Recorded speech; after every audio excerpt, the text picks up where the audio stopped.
مولانا قاری محمد رفیق خان کے official YouTube channel کو subscribe کریں اور بیل کے بٹن کو دبائیں تاکہ ہر ویڈیو آپ تک سب سے پہلے پہنچ سکے۔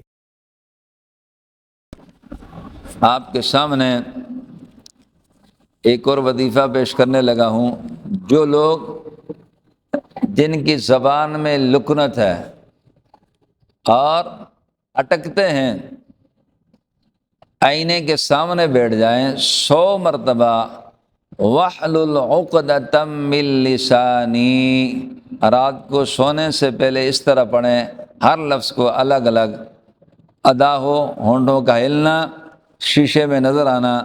وظیفہ ختم کرتے وقت ہاتھ پہ دم کر کے اپنے منہ پہ پھیر لیں۔ جن کی زبان میں لکنت ہے یا اٹکتے ہیں، وَاحْلُلْ عُقْدَةً مِّن لِّسَانِي 100 مرتبہ روزانہ پڑھ کے شیشے کے سامنے بیٹھیں، ہونٹ ہلتے نظر آئیں، ہاتھوں میں دم کریں اور سو جائیں۔ 90 دن تک عمل کریں، اللہ پاک آسانیاں پیدا فرمائے گا۔